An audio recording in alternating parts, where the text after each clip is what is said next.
Hello students.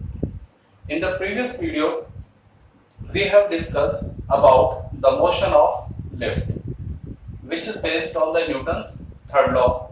Now, in this video, we are going to discuss the motion of pulley, whose function is also based on Newton's third law. So let's see.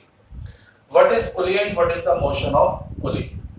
Pulley is just like a circular body, and over that we have a string over which we pass a string, okay, and at the end of string we apply certain masses, okay. Let this mass is m1 and this mass is m2. You can write m1 here and m2 here, doesn't matter, okay. Due to this mass m1, a weight m1g act downward, and due to mass m2, a force m2g act downward. Due to the force m1g, there is a tension in the string, and due to this force m2g, there is a tension in this. तो इस wait की वजह से इस रस्सी में एक खिंचाव आएगा यानी टेंशन, और इस वेट की वजह से इस रस्सी में क्या आएगा, खिंचाव यानी टेंशन। और ये पूरी एक रस्सी किसके ऊपर से पास होती है, इस पुली के ऊपर से क्या होती है, पास होती है। और इस पुली को हमने मान लीजिए ये एक रिजिड सपोर्ट से क्या कर दिया है, हैंग अप कर दिया है। अब कौन सा मास नीचे जाएगा और कौन सा ऊपर जाएगा, ये डिपेंड करेगा इन दोनों के वैल्यू पर। तो हम क्या करते हैं, लेट हमने मान लिया late m1 greater than m2। तो चूंकि m1 ग्रेटर है तो ये वाला मास डाउनवर्ड मोशन करेगा और ये वाला मास अपवर्ड मोशन करेगा। क्या ये बात समझ में आई? चलिए, तो अब इन दोनों के मोशन को डिस्कस करते हैं। तो देखिए, for mass m1, net force is equal to net force. जरा ध्यान देना, m1 पर कितने फोर्स हैं, एक है m1g और एक है t। m1g downward, t upward. अब मोशन किधर है प्यारे बच्चों, डाउनवर्ड मोशन है। चूंकि m1 ज्यादा है तो जो भारी मास होगा वो नीचे जाएगा और हल्का मास ऊपर जाएगा, ठीक है, और ये पुली टर्न करेगी। तो जरा ध्यान देना, मोशन है डाउनवर्ड तो यानी नीचे वाला फोर्स ज्यादा होगा। तो नेट फोर्स क्या होता है, ज्यादा में से कम को माइनस कर दीजिए, तो नेट फोर्स हो जाएगा m1g माइनस t। प्यारे बच्चों, पिछले आर्टिकल में जब हमने मोशन ऑफ लिफ्ट किया था तो नेट फोर्स का फॉर्मूला क्या बताया था, ma। नेट फोर्स का फॉर्मूला क्या बताया था, ma। तो यहाँ मास क्या है, m1, यहाँ मास क्या है, m1, ओके। तो यहाँ से t का फॉर्मूला क्या आ जाएगा, यहाँ से t का फॉर्मूला आ जाएगा m1g माइनस m1a, यानी t is equal to m1। ये इतना ही काफी है, ठीक है।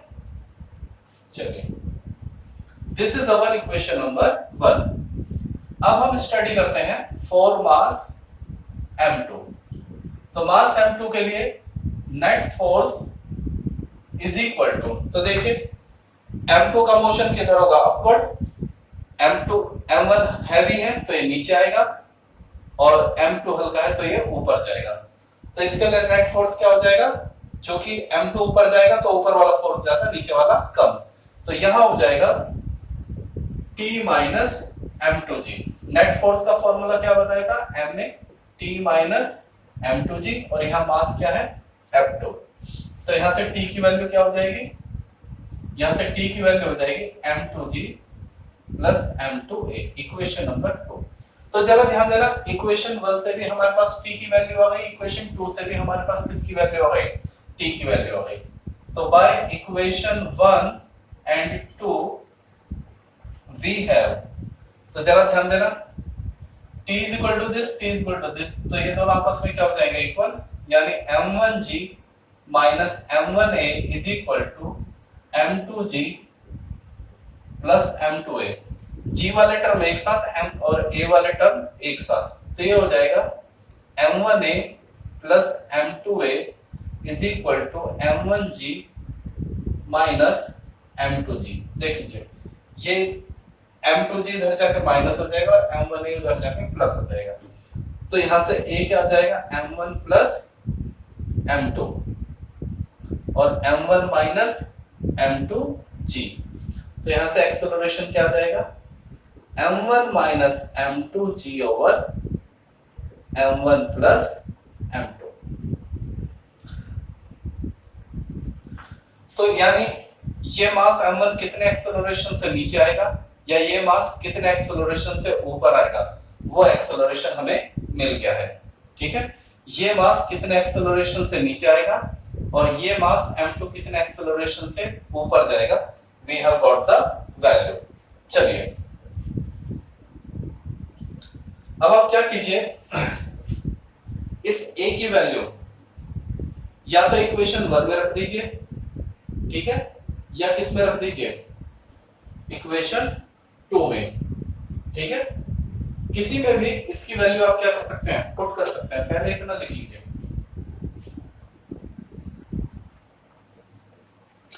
Okay done. अब क्या काम कीजिए, इस a की वैल्यू या तो इक्वेशन 1 में पुट कर दीजिए या इक्वेशन 2 में। तो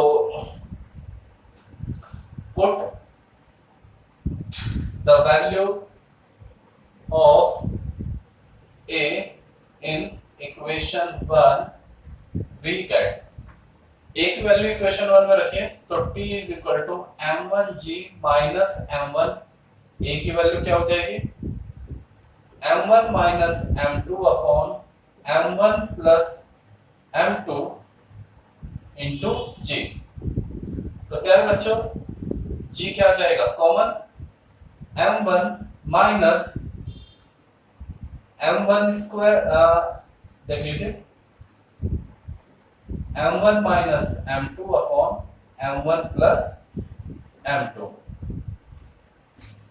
t is equal to g m1 minus m1 square plus m1 m2, इस m की इन दोनों से मल्टीप्लाई हुई अपॉन m1 प्लस m2। चलिए t इज इक्वल टू, ये इधर एलसीएम आ जाएगा तो ये हो जाएगा m1 square plus m1 m2 minus m1 square plus m1 m2 upon m1 plus m2। देख लीजिए सिंपल सा अलजेब्रा है, इसका एलसीएम ले लिया तो यहाँ मल्टीप्लाई हो जाएगी। t is equal to m1 square से m1 स्क्वायर कट जाएगा, m1 m2 जुड़ जाएंगे तो this become t is equal to 2m1 m2 g over m1 plus m2। तो प्यारे बच्चों जब ये पुली रोटेट करेगा यानी ये मास नीचे और ये मास ऊपर आएगा तो दोनों ये मास कितने एक्सेलरेशन से नीचे और कितने एक्सेलरेशन से ऊपर, यानी ये पुली कितने एक्सेलरेशन से घूमेगा वो आ गया, और इन दोनों स्ट्रिंग में कितना टेंशन होगा ये हमें पता चल चुका है। क्लियर हो गया? ओके।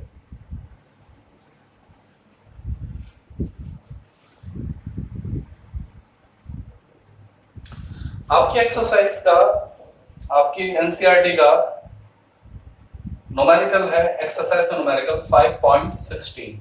तो जरा ध्यान देना, लेट्स सी। पुली पर बेस्ड है, ये आपने नोट कर लिया होगा, वीडियो को पॉज करके लिख लिया होगा ये आपने। चलिए लेट्स गो। पुली पर किस तरह के न्यूमेरिकल आपके आ सकते हैं या मिलेंगे एग्जाम में। चलिए तो हमसे कहा गया है two masses 8 kilogram and 12 kilogram. तो यहां हम m2 को ले लेते हैं 8 किलोग्राम और m1 को ले लेते हैं 12 किलोग्राम। ठीक है, क्योंकि जो ज्यादा है वो 12 रहेगा, जो कम है वो 8 रहेगा। तो यहाँ हमें m1 m2 की वैल्यू मिल गई है। ठीक है, तो we have the two masses 8 and 12 kilogram are connected at the end of light frictionless pulley. Find the acceleration of the masses and the tension in the string.